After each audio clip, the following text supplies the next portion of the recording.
Hello friends, welcome to my channel UP PCS with Chauhan. तो guys, मेरा नाम है कीरा चौहान और हम लोग कर रहे हैं गाइज़ क्या भारतीय इतिहास घटना चक्र 2021 चल रही है हमारी, जिसमें हम भारतीय इतिहास में प्राचीन भारत का इतिहास गाइज़ चल रहा है हमारा। और इसमें हम जो कर रहे हैं चैप्टर नंबर 11 कर रहे हैं, जो कि है गुप्त एवं गुप्तोत्तर काल है गाइज। और यहाँ पे हम जो है पार्ट 1 एंड पार्ट 2 कर चुके हैं। अब आज हम जो करेंगे पार्ट 3, और यहाँ हमारे होंगे क्वेश्चन आंसर राउंड चलेगा हमारा। ठीक है गाइज, 3 और 4 ज़्यादा से ज़्यादा 4 पार्ट आएंगे और यहाँ पे हम सारे कंप्लीट कर देंगे इसके क्वेश्चन, बिकॉज इसमें क्या है 150 क्वेश्चन हैं। तो इसको हम जल्दी जल्दी कंप्लीट करते हैं, 2 पार्ट में कंप्लीट हो जाएगा। ठीक है, चलिए दोस्तों, तो स्टार्ट करते हैं हम लोग क्वेश्चन आंसर से। तो देखिए, जो नोट्स हैं गाइस हम कर चुके हैं, क्वेश्चन आंसर देखते हैं। इसमें क्या लिखा है? इसमें लिखा है गुप्त वंश ने डैश डैश अवधि में जो है शासन किया। कब किया था गाइज? यहाँ किया था आपको 319 से लेकर 500 तक किया था गाइज। यहाँ हम जानते हैं कि ये था गुप्त संवत 319 था, बिकॉज देखिए क्या लिखा है, गुप्त वंश ने लगभग जो है 275 से लेकर 550 तक शासन किया। ठीक है, इस वंश की स्थापना लगभग कब होती है?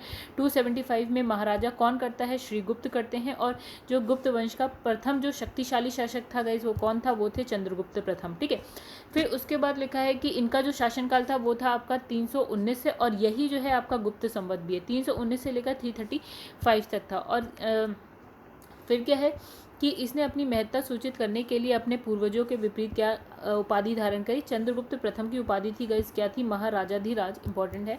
फिर आते हैं सेकंड क्वेश्चन। इसमें लिखा है निम्नलिखित शासकों में से किस एक ने जो है 4 अश्वमेध यज्ञ करवाए थे? तो गाइस ये है आपका प्रवरसेन, और ये कौन से वंश से है? वाकटक वंश से है। आइए देखते हैं थोड़ा सा।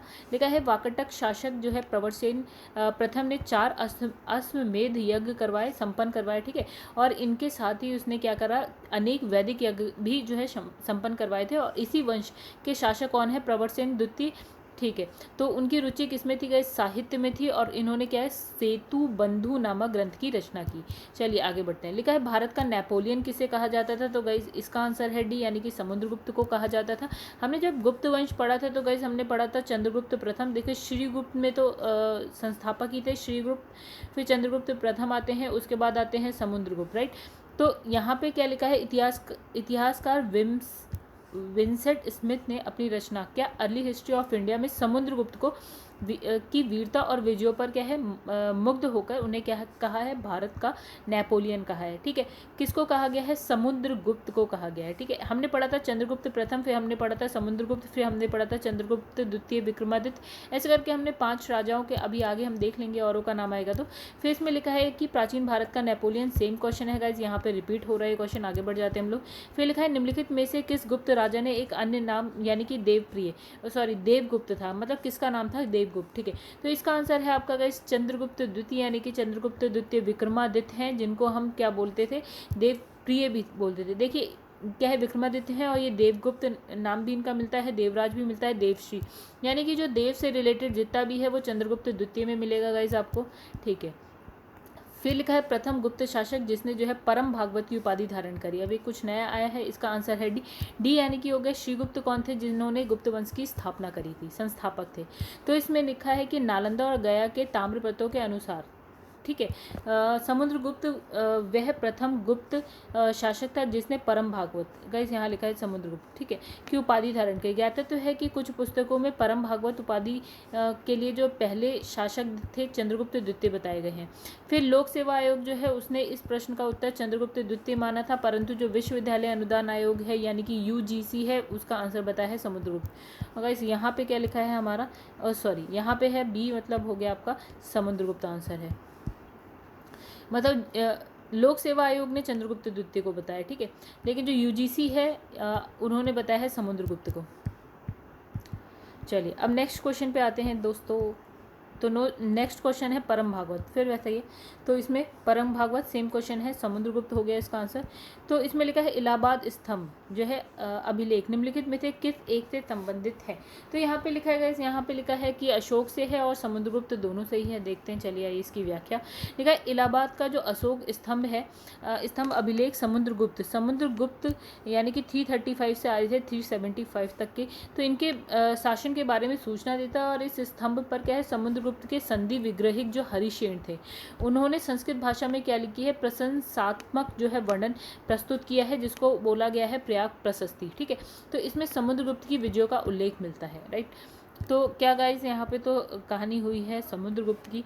ठीक है, तो इसमें देखिए समुद्रगुप्त भी है, वैसे इसमें अशोक का भी मिलेगा आपको। फिर इसमें लिखा है इलाहाबाद का जो अशोक स्तंभ है किसके शासन के बारे में सूचना प्रदान करता है। तो अभी हमने पढ़ा समुद्रगुप्त के बारे में, सेम क्वेश्चन है, रिपीट हुआ है। प्रयाग प्रशस्ति किसके सैन्य अभियान के बारे में जानकारी देता है। अभी हमने पढ़ा प्रयाग प्रशस्ति समुद्रगुप्त के लिए था गाइस, देखिए, और किसने लिखा था, हरिशेन ने। फिर आता है कि जो है समुद्रगुप्त के प्रयाग प्रशस्ति में कौशल के शासक का क्या नाम था। तो उसमें लिखा होगा महेंद्र। आइए देखते हैं इसकी व्याख्या। तो यहाँ लिखा है कि प्रयाग प्रशस्ति की 19वीं और 20वीं पंक्तियों में क्या है, देखिएगा इस पहले ही देख लेते हैं ये कौन से एग्जाम में आया हुआ है। ये आया है छत्तीसगढ़ PCS में, 2017 का क्वेश्चन है ये। ठीक है, तो लिखा है प्रयाग प्रशस्ति के 19वें और 20वें पंक्तियों में जो है दक्षिणापथ के बाहर राज्यों और उनके राजाओं के नाम मिलते हैं। फिर प्रयाग प्रशस्ति से ज्ञात होता है कि कौशल यानी कि कौशल या कौशल का जो राजा है उसका नाम था महेंद्र, और दक्षिणापथ के राज्यों को समुद्रगुप्त ने पहले जीता, परंतु जो है ग्रहण मोक्षानुग्रह नीति के तहत क्या है, कृपा कर उन्हें जो है स्वतंत्र कर दिया। मतलब पहले जीत लिया, उसके बाद क्या कर दिया, स्वतंत्र कर दिया। फिर समुद्रगुप्त के प्रयाग प्रशस्ति वाले स्तंभ पर निम्नलिखित में से किसका लेख मिलता है। तो किसका मिलता है गाइस, जहांगीर का मिलता है, और एक और नाम है, आइए देखते हैं। तो इसमें लिखा है कि जो प्रयाग प्रशस्ति है, प्रयाग प्रशस्ति समुद्रगुप्त के विषय में जानकारी का एक क्या है, प्रमुख स्रोत है। ठीक है, किसने लिखी है, हरिशेन ने। किसने लिखी है, हरिशेन ने लिखी है। फिर लिखा है जो कनिंघम है, अलेक्जेंडर कनिंघम, तो इनके मतानुसार क्या है, यह लेख मूलतः कौशाम्बी में खुदवाया गया। ठीक है, कहाँ खुदवाया गया, कौशाम्बी में। ठीक है, फिर अकबर ने इसे क्या है, कौशाम्बी से मंगवाकर कहाँ पे, इलाहाबाद के किले में स्थापित करवाया। ठीक है, तो हमने क्या पढ़ा कि इसमें किसके बारे में आपको मिलेगा, समुद्रगुप्त किसने लिखवाई है, हरिशेन ने। पहले कहाँ था, कौशाम्बी। अकबर आते हैं, वो इन्हें कहाँ ले आते हैं, इलाहाबाद में ले आते हैं। तो इस पर जहांगीर का भी लेख मिलता है, यानी कि आपको इनका भी मिलेगा प्रयाग प्रशस्ति में। ठीक है, फिर अशोक द्वारा कौशाम्बी के महामात्रों को संघ भेद रोकने के लिए निर्देश भी उत्कीर्ण है। ठीक है, आगे बढ़ते हैं। लिखा है इसमें पृथ्व्य प्रथा वीर उपाधि थी। ठीक है, किसकी थी, आपकी गाइस समुद्रगुप्त की थी। ये हमने नोट्स में नहीं पढ़ा, यहाँ कुछ नया है। आइए देखिए, इतिहासकार तेजराम शर्मा ने अपनी पुस्तक क्या a political history of imperial Guptas में उल्लेख किया है कि समुद्रगुप्त ने अश्वमेध यज्ञ किया और उसके बारे में जो है पृथ्वीरथ की उपाधि ग्रहण की, जिसका अर्थ होता है एक व्यक्ति जिसका पृथ्वी पर कोई प्रतिद्वंदी ना हो, पृथ्वी का एक वीर। ठीक है, प्रथम वीर। ठीक है, उत्तर प्रदेश लोक सेवा आयोग ने अपने संशोधित उत्तर जो है मतलब क्वेश्चन क्या बताया, मूलतः इसे बाहर कर दिया। ठीक है, इस क्वेश्चन को ही बाहर कर दिया। फिर लिखा है निम्नलिखित कथन पढ़िए। ठीक है, और सही उत्तर दीजिए। चलिए, लिखा है हरिशेन समुद्रगुप्त के दरबार के प्रसिद्ध कवि थे। अभी हमने देखा कि जो प्रयाग प्रशस्ति थी वो समुद्रगुप्त के बारे में थी, और इसे लिखा किसने, हरिशेन ने लिखा है। फिर अब उसने लिखा है देवी चंद्रगुप्तम, मतलब इसमें लिखा है कि उसने देवी चंद्रगुप्तम महाकाव्य की रचना की थी। ठीक है, फिर तीसरा लिखा है कि ये प्रयाग प्रशस्ति का भी रचयिता है। ओके, चलिए आइए इसका आंसर हम लोग देखते हैं क्या है। इसका आंसर है डी। अब डी क्या कहता है, 1 और 3, और देवी चंद्रगुप्तम जो है इन्होंने नहीं लिखी थी, मतलब हरिशेन ने नहीं लिखी थी, बाकी पहला और तीसरा सही है। तो लिखा है इलाहाबाद स्तंभ पर समुद्रगुप्त के संधि विग्रहिक एवं कवि हरिशेन ने जो है संस्कृत भाषा में प्रशंसात्मक वर्णन प्रस्तुत किया है, जिसे क्या बोला गया है, प्रयाग प्रशस्ति बोला गया है। इसमें समुद्रगुप्त की विजय का उल्लेख मिलता है। और देवी चंद्रगुप्तम किसने लिखी है गाइस, हमने पढ़ा था विशाख दत्त ने लिखी है, और इनकी और भी है जैसे मुद्रा राक्षस एक्सेट्रा बहुत सारे। तो इसमें क्या है, गुप्तवंशी शासक यानी कि रामगुप्त के विषय में सूचना मिलती है। ठीक है, तो पहला और तीसरा सही है, दूसरा असत्य है, यानी कि देवी चंद्रगुप्तम जो है हरिशेन ने नहीं लिखी है। फिर आते हैं यहाँ पे कुछ मैच। हाँ, चलिए यहीं पे डायरेक्ट आते हैं। इसमें लिखा है दक्षिण भारत के समुद्रगुप्त की जो है समकालीन नरेश, मतलब समुद्रगुप्त के टाइम में दक्षिण भारत में कौन कौन थे और उनके राज्य कौन कौन थे। ठीक है, तो एक था धनंजय, देखिएगा इससे पहले हम देख लेते हैं ये कहाँ का क्वेश्चन है। ठीक है, ये यूपी PCS प्री 2018 का क्वेश्चन है, काफ़ी अलग क्वेश्चन है। धनंजय जो है आपका है, इनका है कुस्तलपुर, और फिर है नीलराज जो है अवमुक्त, और उग्रसेन यानी कि पालक्का, और विष्णु गोपा जो है कांची के हैं। तो गाइज ये काफ़ी अलग क्वेश्चन है आपका और यूपीपीसीएस का है। तो इसमें लिखा है दिल्ली की जो है कुव्वतुल इस्लाम मस्जिद के प्रांगण में उन्नत प्रसिद्ध जो ये है आपका लौह स्तंभ किसकी स्मृति में। तो गाइज उस पे जो नाम लिखा है वो लिखा है चंद्र, और ये किसके लिए लिखा है, चलिए आइए हम इसकी थोड़ी सी व्याख्या देखते हैं।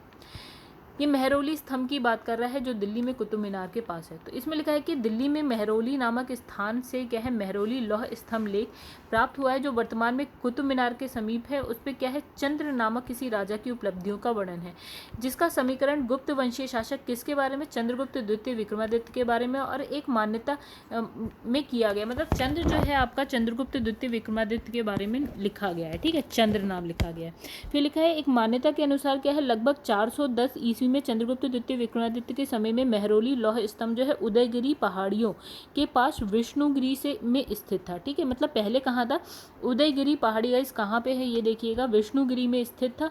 और चंद्रगुप्त द्वितीय जो है विष्णु का उपासक था और भगवान विष्णु के सम्मान में ही उसने क्या है लौह स्तंभ का निर्माण करवाया। और इस स्तंभ के शीर्ष पर क्या है भगवान विष्णु के वाहन यानी कि गरुड़ का चिन्ह अंकित है। अब लिखा है कौन सा राजवंश हुड़ों के आक्रमण से अत्यंत जो है विचलित था।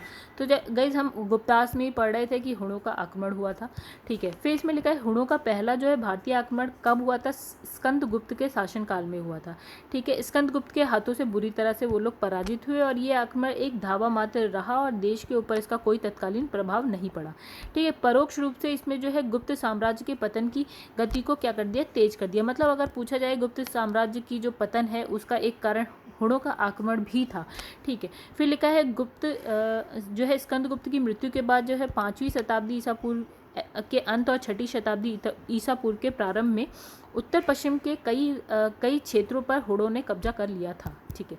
आगे बढ़ते हैं। फिर लिखा है हुड़ों ने भारत पर आक्रमण किया था, गाइस सी आंसर है स्कंदगुप्त के शासनकाल में।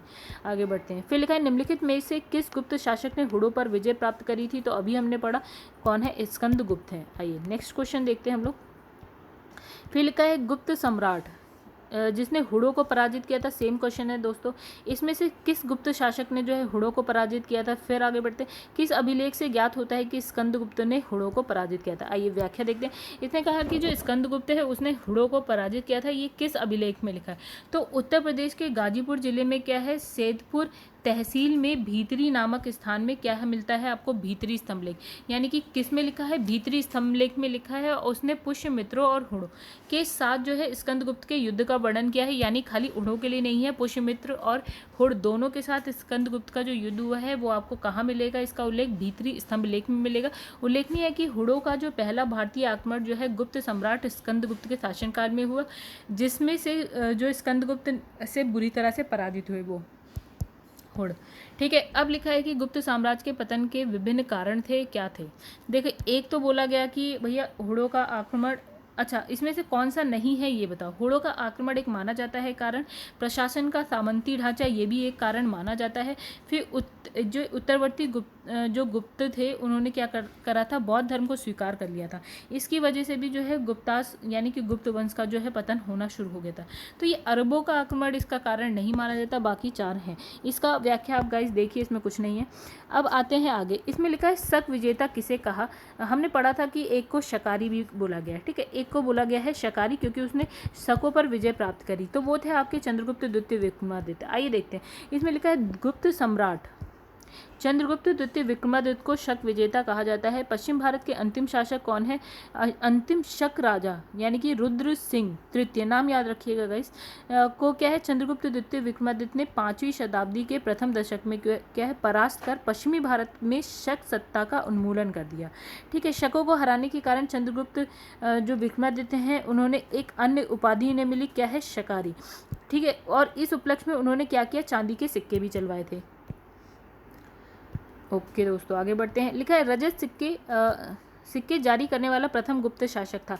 रजत सिक्के कितने, चंद्रगुप्त द्वितीय। आइए थोड़ा सा पढ़ लेते हैं। रजत सिक्के जारी करने वाला प्रथम गुप्त जो शासक था वो चंद्रगुप्त द्वितीय विक्रमादित्य था, जिसने गुप्त काल में क्या है रुपयक, रजत सिक्के को बोला गया रुपया कहा जाता था। और चंद्रगुप्त द्वितीय ने शक मुद्राओं के ही अनुकरण पर रजत मुद्राओं को भी उत्कीर्ण करवाया, ठीक है। शक मुद्रा यानी कि चांदी की मुद्रा, ठीक है। फिर आते हैं आपका प्रसिद्ध चीनी यात्री जो हेनसांग है किसके शासनकाल में भारत आया था? तो गाइस इसका आंसर है आपका चंद्रगुप्त द्वितीय के काल में चीन से भारत आया था। कौन? हेनसांग आया था। ठीक है, तो इसमें लिखा है कि चीनी यात्री फायान जो है 399 से जो है 412 तक जो भारत के विभिन्न स्थानों पर इसने भ्रमण किया। तो गाइस यहाँ पे सॉरी हेनसांग नहीं, फायान की बात हो रही है। फिर लिखा निम्नलिखित में से कौन सा सही जो है सुमेलित नहीं है? तो इसमें लिखा है सी यानी कि प्रभावती गुप्ता यानी कि उदयगिरी गुहा अभिलेख। ठीक है, इसमें लिखा है कुमारगुप्त प्रथम मंदसौर अभिलेख, और फिर लिखा है पतिक जो है तक्षशिला अभिलेख, और समुद्रगुप्त है एरण अभिलेख। तो ये मेंस का क्वेश्चन है 2017 का। आइए देखते हैं क्या है ये मैच करना है आपको इनके बारे में कहाँ मिला। तो कुमारगुप्त का आपको मिलेगा मंदसौर अभिलेख में मिलेगा, और आपका पतिक का मिलेगा, आपका तक्षशिला अभिलेख मिलेगा, चंद्रगुप्त द्वितीय का उदयगिरी गुहा अभिलेख मिलेगा आपको, और समुद्रगुप्त का आपको उल्लेख जो है आपका एरण अभिलेख में मिल जाएगा। ठीक है, प्रभावती गुप्ता के उदयगिरी से कोई अभिलेख नहीं प्राप्त हुआ। फिर लिखा है चंद्रगुप्त, यहाँ पे लिखा है शासक और उनकी रानियाँ। ठीक है गाइस, देखते हैं कहाँ का क्वेश्चन है ये है UPBEO प्री 2019 का क्वेश्चन है गाइस। तो इसमें लिखा है शासक यानी कि चंद्रगुप्त की जो रानी थी वो उनका नाम था कुमार देवी, और जो समुद्रगुप्त है उनकी रानी जो थी उनका नाम है दत्ता देवी, और जो चंद्रगुप्त द्वितीय है कुबेर नागा, और कुमारगुप्त प्रथम की है अनंत देवी। चलिए लिखा है ईसा की 3वीं शताब्दी से जबकि हुड़ आक्रमण से रोमन साम्राज्य समाप्त हो गया। ठीक है, भारतीय व्यापार जो है निर्भर हो गया था। गाइस हमने क्या कहा था कि जब यहाँ पे पहले सपोज कि ये भारत है, पहले यहाँ की तरफ व्यापार होता था, जब यहाँ पे आपका रोमन साम्राज्य समाप्त हो जाता है तो व्यापार की दिशा ये हो गई। अब यहाँ मतलब यानी कि दक्षिण एशिया, दक्षिण पूर्वी एशिया में व्यापार शुरू हो जाता है। ठीक है, तो इसका आंसर भी वही कुछ होगा आपका। देखिए यहाँ पे दक्षिण पूर्वी एशियाई व्यापार पर जो है भारत का व्यापार निर्भर हो गया था। चलिए तो यही है, देख लेते हैं एक बार। इसमें लिखा है ईसा की 3वीं शताब्दी से जब हुड़ आक्रमण से रोमन साम्राज्य का पतन हो जाता है तो भारतीय जो है दक्षिण पूर्वी एशियाई व्यापार पर अधिक निर्भर हो जाते हैं। फिर लिखा है गुप्त काल में उत्तर भारतीय व्यापार निम्नलिखित में से किस एक पत्तन से जो है संचालित होता था? गाइस हमने बहुत सारे पत्तन का नाम पढ़ा था, इसमें ये भी पढ़ा था, इनफैक्ट ये भी पढ़ा था। ठीक है, तो चलिए इसमें लिखा है उत्तर भारतीय व्यापार के लिए था गाइस ताम्रलिपि। चलिए आइए देखते हैं थोड़ा सा। तो इसमें लिखा है गुप्त काल में ताम्रलिपि बंगाल का एक क्या है प्रमुख बंदरगाह था, जहां से उत्तर भारतीय व्यापार दक्षिण पूर्वी एशिया, चाइना, लंका, जावा, सुमात्रा, मतलब भारत से इधर वाले जितने भी थे पार्ट थे ना, वो आपके होते थे यहाँ से। यहाँ जो है बंगाल में था आपका क्या है ताम्रलिपि। ठीक है, ताम्रलिप्ति सॉरी। तो इसमें लिखा है पश्चिमी भारत का प्रमुख बंदरगाह, यानी कि आपका ये वेस्ट साइड होता है, ये ईस्ट साइड होता है, तो ये हो गया आपका पश्चिमी भारत। और यहाँ का जो सबसे इम्पॉर्टेंट बंदरगाह था गाइस उसका नाम था भृगु कच्छ। ठीक है, यानी कि भड़ोच, जहाँ से उत्तर भारत का पश्चिमी देशों के साथ क्या है समुद्री व्यापार होता था। गुप्त काल में उत्तर भारत का सर्वाधिक व्यापार दक्षिण पूर्वी एशिया से होता था, यानी कि दक्षिण ये हो गया आपका, ये पूर्वी यानी कि दक्षिण पूर्वी एशिया से होता था, यानी कि आज का जो इंडोनेशिया, थाईलैंड, आपका सुमात्रा ये वाला जो पार्ट है ना वहाँ होता था। गुप्त काल में उत्तर भारत का सर्वाधिक व्यापार दक्षिण पूर्वी एशिया से होता था, अतः इस काल का प्रमुख बंदरगाह क्या है ताम्रलिप्ति है। परंतु अन्य बंदरगाह जैसे भड़ोच भी है, कल्याण भी है, काम्बे आदि भी उत्तर भारतीय व्यापार होता था यहाँ से भी। अतः उपयुक्त प्रश्न में सर्वाधिक उपयुक्त जो उत्तर है उसका है वो है आपका ताम्रलिप्ति। ठीक है, बाकी चलते हैं आगे। देखा निम्नलिखित में से कौन सा बंदरगाह गुप्त काल में उत्तर भारतीय व्यापार के लिए, अभी हमने पढ़ा गाइस, इसका आंसर है आपका ताम्रलिप्ति। ओके, तो इसमें एक से ज़्यादा है, आपका ताम्रलिप्ति भी था। तो देखिए बहुत उपयुक्त बोला जाए तो पिछली बार भी ऐसा ही हो गया था, ताम्रलिप्ति माना गया, नहीं तो आपका देखिए हर जगह से हो रहा है व्यापार। फिर लिखा है भारत ने दक्षिण पूर्वी एशिया के साथ अपने आरंभिक सांस्कृतिक संपर्क और व्यापारिक संबंध बंगाल की खाड़ी के पार बना रखे थे। निम्नलिखित में से कौन सा बंगाल की खाड़ी के इस उत्कृष्ट आरंभिक समुद्री इतिहास की सबसे विश्वसनीय व्याख्या हो सकती है? चलिए देखिए इसकी व्याख्या देखते हैं, बहुत आसानी से समझेंगे हम इसकी व्याख्या को। देखिए इसमें क्या लिखा है, सिर्फ हम एक कहानी जैसे पढ़ लेते हैं। इसमें लिखा है कि भारत ने दक्षिण पूर्वी एशिया, जो आपका ये वाला साइड है ना भारत के इधर इंडोनेशिया वाला साइड, तो ये भारत है गाइस, भारत का नीचे वाला पार्ट है ये, ठीक है। तो भारत ने दक्षिण पूर्वी एशिया के साथ अपने आरंभिक सांस्कृतिक संपर्क, ठीक है, तथा व्यापारिक संबंध बंगाल की खाड़ी के पार बना रखे थे।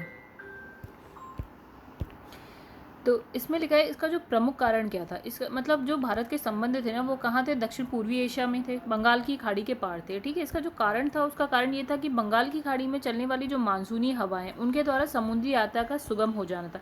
तो गाइस ऐसा चलता होगा कि हो सकता है भारत से जो हवाएँ हैं जो आपका दक्षिण पूर्वी एशिया की साइड जो है बहती होंगी, जिसकी वजह से जो हम व्यापार करते थे वो थोड़ा सा आसान हो जाता था, आसानी से आप जो पहुँच जाते होंगे वहाँ पर, ठीक है, हवाओं की वजह से, ठीक है। अब इसमें लिखा है प्राचीन भारत में जो है देश की अर्थव्यवस्था में अत्यंत महत्वपूर्ण भूमिका निभाने वाली श्रेणी संगठन के संदर्भ में क्या है, निम्नलिखित कौन कौन से कथन जो है सही है। मतलब यहाँ हम बात करेंगे श्रेणी की, ठीक है। इसमें कहा है कि इसमें से कौन कौन से सही हैं कौन से गलत हैं ये बताने। तो इसमें लिखा है प्रत्येक श्रेणी जो है राज्य की एक केंद्रीय प्राधिकरण के साथ जो है पंजीकृत होती थी और प्रशासनिक स्तर पर राजा उनका प्रमुख होता था। गलत है, राजा का इसमें कोई हस्तक्षेप नहीं होता था, श्रेणियाँ स्वतंत्र थी। दूसरा लिखा है कि जो श्रेणी ही वेतन काम करने के नियम, मानक और कीमतों को जो है सुनिश्चित करती थी। ये सही है, श्रेणी अपने जो अपने सारे डिसीजन जो है खुद लेती थी। श्रेणियों को अपने सदस्यों पर एक न्याय अधिकार था, ये भी सही है। दूसरा और तीसरा सही है आपका, और जो पहला है वो गलत है, बिकॉज राजा का इन्वॉल्वमेंट नहीं था। ये सेम टू सेम वैसा ही है जैसे कि हमने नोट्स में पढ़ा था। दोस्तों आप लोग खुद से पढ़िए इसे, नहीं तो टाइम वेस्ट होगा और कुछ नहीं है। इसमें लिखा गुप्त काल में जो है ये गुजरात, बंगाल, दक्कन, तमिलनाडु जो है तमिल राष्ट्र में स्थित जो केंद्र है किससे संबंधित है। तो गाइस इसका आंसर लिखा है कि वस्त्र जो है उत्पादन से। तो ये सेम टू सेम वही चीज़ लिखी है, कुछ नहीं है। विशाख दत्त के प्राचीनतम, गाइस यहाँ पे एक मिनट, यहाँ पे लिखा है विशाख दत्त के प्राचीनतम भारतीय नाटक यानी कि जो मुद्रा राक्षस की विषय वस्तु क्या थी। तो दोस्तों इसका आंसर क्या है, इसका आंसर है आपका, इसमें लिखा है चंद्रगुप्त मौर्य के समय के राज दरबार की जो है दुर्भिसंधियों के बारे में आपको कहाँ मिलेगा, विशाख दत्त की मुद्रा राक्षस यानी कि चंद्रगुप्त मौर्य की बात हो रही है यहाँ पे, ठीक है। और ये मौर्य वंश से थे ना कि गुप्ताज में थे, ठीक है। डॉक्टर के पी जायसवाल ने विशाख दत्त के चंद्रगुप्त मौर्य के समकालीन बताया है, और मतलब इन्होंने कहा है कि जो विशाख दत्त है वो चंद्रगुप्त मौर्य के टाइम के हैं भैया। तो इनके जो है नाटक, इनका जो नाटक था मुद्रा राक्षस से चंद्रगुप्त मौर्य के कृत्यों पर प्रकाश पड़ता है, ठीक है, ना कि गुप्ताज में तो ये है ही नहीं, ठीक है। इसमें चंद्रगुप्त मौर्य के समय में राज दरबार के दुर्भिसंधियों का वर्णन मिलता है, ठीक है। आगे लिखा है कि निम्नलिखित में से कौन सा गुप्त काल में अपनी आयुर्विज्ञान विषयक रचना के लिए जाना जाता था। तो चलिए इसकी व्याख्या देख लेते हैं। देखिए आयुर्विज्ञान की बात करी इसमें लिखा है सुश्रुत को शल्य क्रिया का जनक माना जाता है। गाइस शल्य क्रिया मतलब होता है ऑपरेशन करना, जो आज हम कहते हैं शल्य चिकित्सा, शल्य क्रिया। तो ये जो है काशी में रहने वाले थे और इनका जो काल है लगभग 600 BC का है, 600 BC। फिर इसमें लिखा है कि जो सौनक है ऋग वैदिक कालीन जो है ऋषि थे और शूद्रक गुप्त कालीन नाटककार थे। गाइस ये क्या है आइए देखें। तो एक इसने बात कर ली सुश्रुत की, एक बात कर ली इसने शौनक, शूद्रक, इन्हीं सब की बात हो रही है, ठीक है। तो इसमें लिखा है सोमिल गुप्त कालीन जो है नाटककार थे। कौन, सोमिल। तो सोमिल यानी कि जो ये वाले हैं। तो हमने इन सब के बारे में देख लिया 4। तो इसमें लिखा है जिसे कालिदास ने भास और कवि पुत्र के साथ याद किया था। तो इस प्रकार गुप्त काल में औषधि के क्षेत्र में जो है उपयुक्त में से किसी ने कार्य नहीं किया। मतलब अगर बात करें कि जो 4 ऑप्शन दिए हैं उसमें औषधि के क्षेत्र में उन चारों में से किसने काम किया, तो किसी ने काम नहीं किया, ठीक है। यद्यपि बिहार लोक सेवा आयोग ने क्या किया, जो प्रारंभिक उत्तर पत्रक में इसका सही उत्तर ए बताया, ए माना है, यानी कि ए में कौन है, ये है गाइस सौमिल्य गुप्त, ठीक है। तो गलत ही है ये भी, चूंकि गुप्त काल का प्रारंभ जो है आपका 275 AD यानी कि श्रीगुप्त से प्रारंभ होता है, जो सुश्रुत के मान्य काल यानी कि 600 BC से यहाँ तक यानी कि 1500 BC के करीब 1000 वर्ष के बाद है। इसलिए सुश्रुत को गुप्त काल के समकालीन माना औचित्य नहीं है। तो गाइस इसका क्या ही आंसर है बताएं हम, ठीक है। तो इसमें लिखा है इसमें से कौन गुप्त काल में औषधि के क्षेत्र में अपने कार्यों के लिए जो है जाने जाते थे। तो फिर से वही बात आ गई आपकी, सेम टू सेम क्वेश्चन है, क्या ही बताएं इसका भी आंसर। तो इसमें आयोग ने ए बताया है इसका आंसर, ठीक है। तो आइए देखें क्या लिखा है ए में, तो वही लिख दिया यहाँ पे सुश्रुत। चलिए व्याख्या आप देख लीजिएगा, आयोग ने ए बताया है, सुश्रुत बताया। अब इसमें लिखा है निम्नलिखित में से किसका प्राचीन भारत के आयुर्वेद शास्त्र से संबंध नहीं है। अब इसने कहा इनमें से किसका नहीं है आयुर्वेद से संबंध, आइए देखते हैं। चलिए इसकी थोड़ी सी यहाँ पे, ठीक है। अब लिखा है धन्वंतरी जो है चंद्रगुप्त द्वितीय विक्रमादित्य के नवरत्नों में से एक थे, और ये जो है आयुर्वेद शास्त्र के प्रखंड जो है पंडित थे, यानी कि ये तो है, ठीक है। और ये कब के टाइम के थे, चंद्रगुप्त द्वितीय विक्रमादित्य के नवरत्नों में से एक थे, और आयुर्वेद से रिलेटेड भी थे। फिर आते हैं चरक और सुश्रुत, यानी कि चरक और सुश्रुत भी आयुर्वेद के विज्ञान जो है विख्यात विज्ञान थे। चरक जो है कनिष्क के, ये जो है ना चरक, ये कनिष्क के राजवैद्य थे, जिन्होंने क्या लिखी थी, चरक संहिता लिखी थी। जबकि जो भास्कराचार्य हैं तो ये जो है खगोलज्ञ और क्या है गणितज्ञ थे। इन्होंने सिद्धांत शिरोमणि और लीलावती नामक ग्रंथ की रचना की थी। इन ग्रंथों में जो है गणित तथा खगोल विज्ञान संबंधी विषयों पर प्रकाश डाला गया है। आई होप अब ये क्वेश्चन आपको समझ में आया होगा। अब फिर वही पूछा है लीलावती के लेखक कौन थे, अभी हमने पढ़ा है भास्कराचार्य। देखते हैं लीलावती की रचना किसने, भारतीय गणितज्ञ थे, खगोल शास्त्री थे, कौन थे, भास्कराचार्य थे। ये गणित विषय का महत्वपूर्ण ग्रंथ है और संस्कृत भाषा में काव्यात्मक शैली में श्लोकबद्ध है। वस्तुतः लीलावती भास्कराचार्य द्वारा रचित ग्रंथ यानी कि सिद्धांत शिरोमणि का एक भाग है। लिखा प्राचीन कालीन भारत में हुई वैज्ञानिक प्रगति के संदर्भ में निम्नलिखित में से कौन से कथन सही हैं, ठीक है। तो आइए इसका आंसर देखते हैं, सी है 1 3 मतलब, ठीक है। ये गलत है, बाकी सही है। देखते हैं क्या लिखा है। प्रथम शताब्दी ईस्वी में विभिन्न प्रकार की विशिष्ट शल्य औजारों का उपयोग आम था, ओके। फिर लिखा है तीसरी शताब्दी ईस्वी के, देखिएगा इस IAS लेवल का क्वेश्चन है इसमें, ठीक है। तीसरी शताब्दी जो है ईस्वी के आरंभ में मानव शरीर के आंतरिक अंगों का प्रत्यारोपण जो है शुरू हो चुका था, यानी कि आंतरिक अंगों का प्रत्यारोपण गाइस क्या होता है, इसका मतलब ये हुआ सपोज कि जैसे आज किसी की किडनी खराब हो जाती है तो हम किडनी ट्रांसप्लांट कर देते हैं। तो इसने कहा क्या तीसरी शताब्दी ईस्वी में ये शुरू हो गया था, तो गाइस ये है गलत, नहीं हुआ था उस वक्त। लिखा है 5वीं शताब्दी ईस्वी में जो है कोण के जया का सिद्धांत ज्ञात था, बिल्कुल सही है। फिर 7वीं शताब्दी ईस्वी में चाक्रीय चतुर्भुज का सिद्धांत, ये भी सही है, ठीक है। आइए इसकी व्याख्या देखते हैं जो कि हमने नोट्स में पढ़ी ही थी।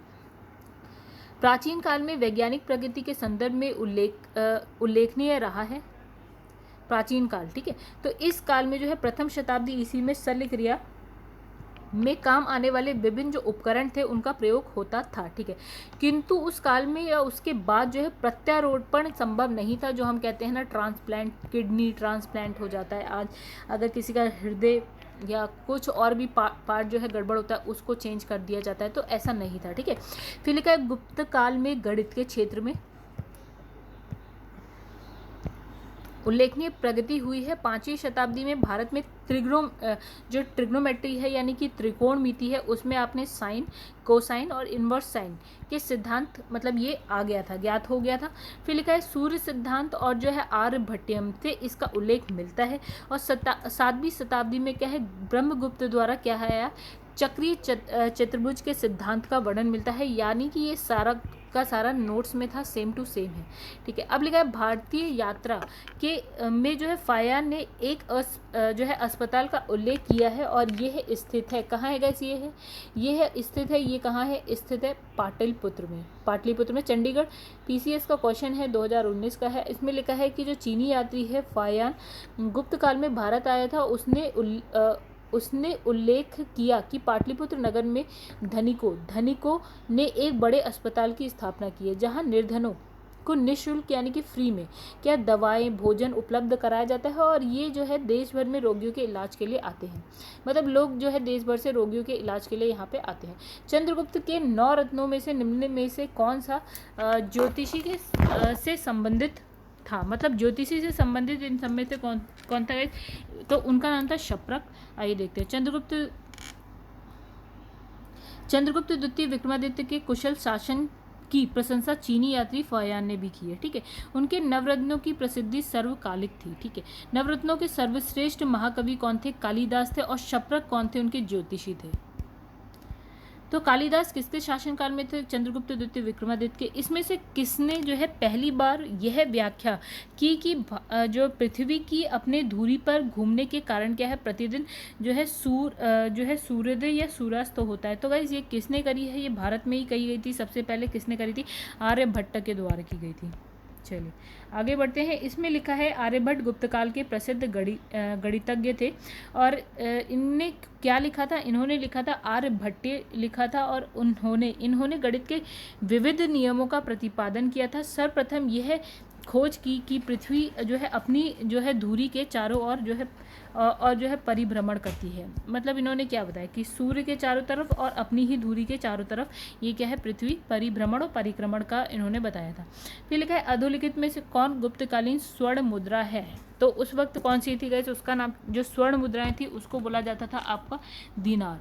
ठीक है, तो चीनी यात्री फायान के अनुसार लोग जो है दैनिक क्रय विक्रय के लिए किसका यूज करते थे? कौड़ियों का।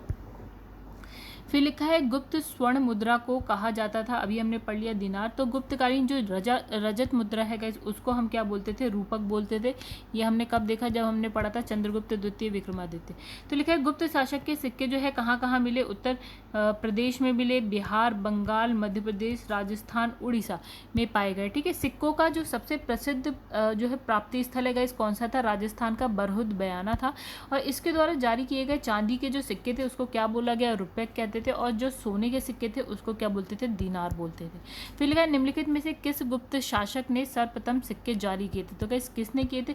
ये किए थे आपके चंद्रगुप्त प्रथम ने किए थे। तो गुप्त शासकों में चंद्रगुप्त प्रथम द्वारा जो है सर्वप्रथम सिक्के जारी किए गए। चंद्रगुप्त प्रथम के पूर्व जो है शासक यानी कि श्रीगुप्त और घटोत्कच द्वारा सिक्के जारी करने का कोई साक्ष्य नहीं मिलता है। और समुद्रगुप्त द्वारा की गई मतलब कई प्रकार के सिक्के जारी किए गए थे, परंतु इसका काल जो है जो चंद्रगुप्त प्रथम है उसके बाद आता है। फिर लिखा है गुप्त काल में लिखित संस्कृत नाटकों में स्त्री और शूद्र जो है कौन सी भाषा बोलते थे? तो गाइस वो लोग बोलते थे प्राकृत भाषा। और जो उच्च वर्ण के लोग थे वो कौन सी भाषा बोलते थे गाइस? वो बोलते थे संस्कृत भाषा। ठीक है, आगे बढ़ते हैं। सती प्रथा का जो प्रथम जो है अभिलेखीय साक्ष्य कहाँ मिला है? मतलब सती प्रथा का जो प्रथम जो है साक्ष्य आपको कहाँ पे मिला है, किस अभिलेख में मिला है? तो एरण अभिलेख में मिला है। और कौन सती होता है? इसमें क्या होता है कि 510 में क्या है, गोपराज नामक एक सेनापति हैं, उनकी वाइफ क्या होती हैं? सती हो जाती हैं। फिर लिखा है गुप्त संवत की जो स्थापना है किसने की थी गाइस? ये करी थी चंद्रगुप्त प्रथम का जो टाइम था वो 319 से स्टार्ट होता है। ठीक है, वही आपका गुप्त संवत का भी टाइम है। फिर यहाँ पे लिखा है कुछ विरुद्ध, मतलब सम्राट है उनके विरुद्ध। ओके, तो विरुद्ध। ओके, तो गाइस यहाँ पे हम चलिए इसका डायरेक्ट, ठीक है। तो इसमें लिखा है यहाँ पे अशोक को क्या बोलते थे? बोलते थे प्रिय दर्शन। समुद्रगुप्त हो गए पर क्रमांक। ठीक है, और चंद्रगुप्त द्वितीय विक्रमादित्य ये तो हम जानते ही हैं। स्कंदगुप्त क्रमादित्य के नाम से जाने जाते थे, यानी कि उनकी उपाधियां हैं। ठीक है, आगे बढ़ते हैं। फिर इसमें लिखा है कि नगरों का क्रमिक पतन किस काल की एक महत्वपूर्ण विशेषता है? तो गाइस किस काल की है? गुप्त काल की है। तो हमने क्या देखा था कि जो बड़े बड़े नगर थे वो सारे क्या है, पतन की तरफ या गाँव बन गए थे। ठीक है, तो यहाँ लिखा है गुप्त काल में नगर क्रमिक पतन की ओर जो है अग्रसर थे। संपूर्ण गंगा घाटी में जो शहर पहले अत्यंत समृद्ध अवस्था में थे उसमें से अधिकांश को क्या है, गुप्त काल में या तो त्याग दिया गया गुप्त काल में या तो त्याग दिया गया या वहाँ के आवासन में पर्याप्त विघटन हुआ। फिर इसमें लिखा है पाटलिपुत्र जैसे प्रमुख नगर फेनसांग के आगमन तक क्या हो गए थे? गांव बन गए थे। जबकि पाटलिपुत्र राजधानी रह चुका है गाइस, जब हम मगध पढ़ रहे थे उस समय का। तो इसमें लिखा है जो मथुरा है या मथुरा जैसे प्रमुख नगर जैसे कुम्भहार है, सोनपुर है, सोहगौरा है, उत्तर प्रदेश में गंगा घाटी के अनेक महत्वपूर्ण जो केंद्र थे वो काल के हाश के परिणाम प्रस्तुत करते थे। ठीक है, मतलब ये धीरे धीरे अब खत्म ही हो गए थे। फिर लिखा है किस शासक वंश ने मंदिरों और ब्राह्मणों को सबसे अधिक जो है ग्राम अनुदान दिया? तो गुप्त वंश की बात आती है। इन्होंने सबसे अधिक गांव जो है दान में दिए थे, ब्राह्मणों को और मंदिरों को। ठीक है, गुप्त लेखों से जिन भूमि अनुदान का उल्लेख किया जाता है उससे स्पष्ट होता है कि भूमि दान के साथ साथ गाँव की भूमि से उत्पन्न होने वाली आय भी ग्रहीता को सौंप दी जाती थी।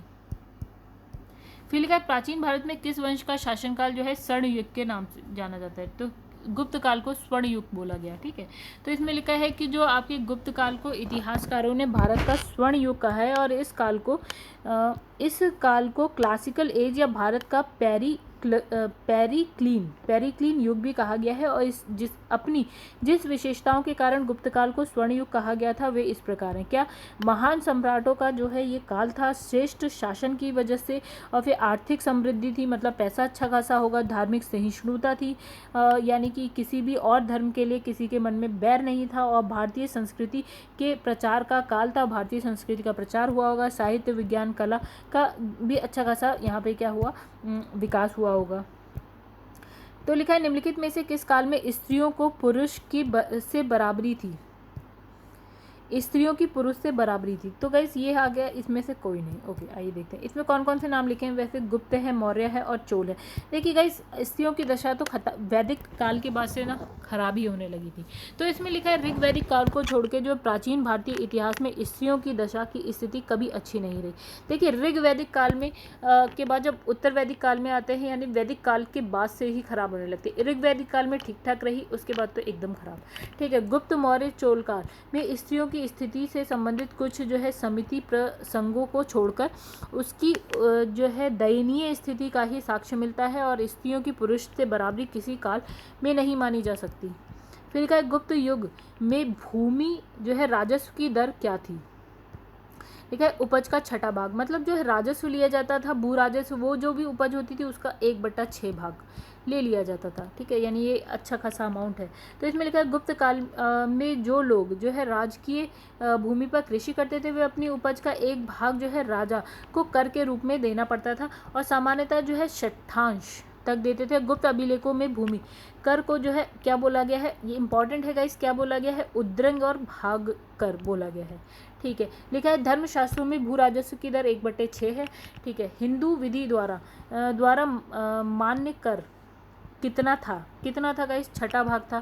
ठीक है, आगे बढ़ते हैं हम लोग। ठीक है, किस प्रकार की भूमि को अप्रहत कहा जाता था, अप्रहत। ठीक है, तो इसमें बोला है कि बिना जोती हुई जो जंगली भूमि है वो होती थी अप्रहत। फिर लिखा है कि भारत के इतिहास के संदर्भ में काल्यावाप और द्रोणवाप शब्द क्या निर्देशित करता है, क्या दिखाता है। गाइस ये IAS 2020 का क्वेश्चन है। ठीक है, बिल्कुल ही लेटेस्ट क्वेश्चन है। ठीक है, ये है भूमाप। तो क्या है भूमाप, क्या है, कुल्यावाप, द्रोणवाप, अधवाप, ये क्या है, भूमाप, भूमि की माप जो होती है भूमाप। फिर लिखा है गुप्त साम्राज्य द्वारा निम्न में से किन्हें कर रहित जो है कृषि भूमि प्रदान की जाती थी। किसे की जाती थी गाइस, ब्राह्मणों को दी जाती थी, मंदिरों को दी जाती थी। तो गुप्त काल में मंदिरों और ब्राह्मणों को जो भूमि दान में दी जाती थी उसे बोलते थे अग्रहार बोलते थे। ऐसी भूमि सभी प्रकार के करों से मुक्त होती थी और इनके उपज धारकों का पूर्ण स्वामित्व होता था। इस प्रकार जो है भूमि दान का एकमात्र जो है उद्देश्य धार्मिक और शैक्षणिक था। यानी कि भूमि दान होती थी तब जब आप दान में दे रहे हैं तो गाइस उससे आप कर तो लेंगे नहीं। ठीक है, तो किस किस को दी जाती थी, मंदिरों को और ब्राह्मणों को दी जाती थी। ठीक है, किस लिए, धार्मिक, और मतलब जो उद्देश्य था वो धार्मिक भी था और क्या शैक्षणिक भी था। ठीक है, फिर लिखा है प्राचीन भारत में सिंचाई कर को क्या कहते थे गाइस, उसको बोलते थे विदक भाग, उदक भाग, विदक भाग। ठीक है, तो इसमें लिखा है प्राचीन भारत, ओके, यहाँ लिखा है प्राचीन भारत में सिंचाई कर को क्या बोला जाता था, विदक भाग अथवा उदक भाग कहा जाता था। हिरण्य जो था मौर्य काल में लिए जाने वाला एक नगद कर था। फिर गुप्त अभिलेखों में जो है भूमि कर को क्या बोलते थे आप, उद्रंग और उदरंग, अभी जो हमने देखा था ऊपर वो है। और प्राचीन भारत की राजपूत युगीन संस्कृति में उल्लेख है कि उपरनिका भूमि पर स्थायी अस्थायी रूप से रहने वाले किसानों से लिया जाता था। क्या, उपरनिका। तो हमने एक देख लिया उद्रंग, एक विदक भाग देख लिया, उदक भाग देख लिया, हिरण्य देख लिया, ये मौर्य काल में लिया जाता था। और इसके अलावा गाइस अभी हमने देखा उपरनिका स्थायी अस्थायी रूप से जो किसान वहाँ पे रहते थे उनसे लिया जाता था। ठीक है, आगे बढ़ते हैं। 30वीं शताब्दी में वारंगल प्रसिद्ध था गाइस। वारंगल क्यों प्रसिद्ध था गाइस, लोहे के यंत्र और उपकरण के लिए यहाँ पे बनाए जाते होंगे। ठीक है, वारंगल में लोहे के यंत्र और उपकरण बनाए जाते होंगे इसलिए वो प्रसिद्ध है। 30वीं शताब्दी की बात है। प्राचीन भारतीय गुप्त राजवंश के समय के संदर्भ में नगर जो है घंटाशाला, कदूरा और चोल किस लिए विख्यात है। तो गाइस ये भी क्वेश्चन एकदम नया और IAS का क्वेश्चन है, हमने नोट्स में इसको बिल्कुल नहीं पढ़ा है, ठीक है। इसका लिखा है विदेशी व्यापार करने वाले बंदरगाह, ठीक है।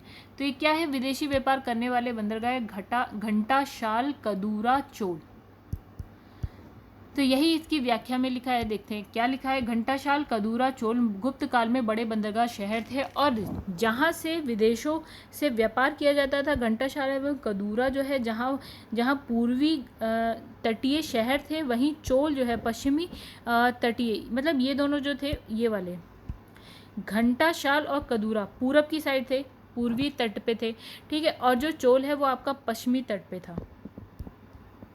अब लिखा है तोरमाड़ किस जातीय दल का था। तो तोरमाड़ गाइस हमने देखा था जब हुड़ों का आक्रमण होता है और जो दूसरा हुड़ आक्रमण होता है उसका जो शासक होता है या नेता होता है उसका नाम था तोरमाड़, ठीक है। यही लिखा होगा यहाँ पे। द्वितीय जो हुड़ आक्रमण का नेता था और मध्य भारत के एरर नामक स्थान से वाराह प्रतिमा पर खुदा हुआ उसका लेख मिला है, जिसे पता चलता है कि धन्य विष्णु उसके शासनकाल के प्रथम वर्ष में उसका जो है सामंत था, किसका, तोरमाड़ का।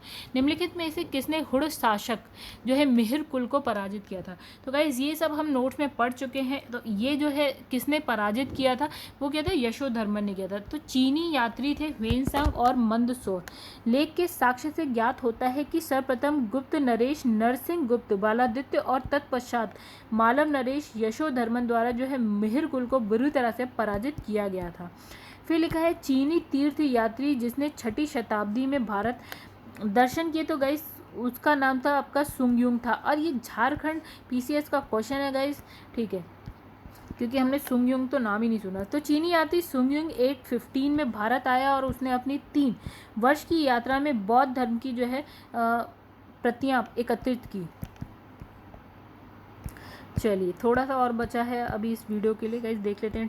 टाइम हो गया 41, देखते हैं कहाँ तक हम पहुँच सकते हैं। फिर लिखा है चीनी यात्री सुंगयुंग ने भारत की यात्रा की, अभी हमने पढ़ा 515 से 20 के बीच में। तो चीनी यात्री सुंगयुंग 518 से 21 तक भारत की यात्रा की और उसने अपनी 3 वर्षों की यात्रा में बौद्ध धर्म की प्रतियां एकत्रित की थी। और दिए गए विकल्पों में ए आंसर है, ठीक है। तो इसमें लिखा निम्नलिखित कथनों में कथनों को क्या है ध्यानपूर्वक पढ़िए। छत्तीसगढ़ PCS 2008 का क्वेश्चन है, देखते हैं क्या लिखा है नया इसमें। तो गुप्त सम्राट जो है स्वयं के लिए दैवीय अधिकारों का दावा करते थे, चलो मान लिया, ठीक है। इनका जो है प्रशासन जो है नितांत केंद्रीय था, गलत है।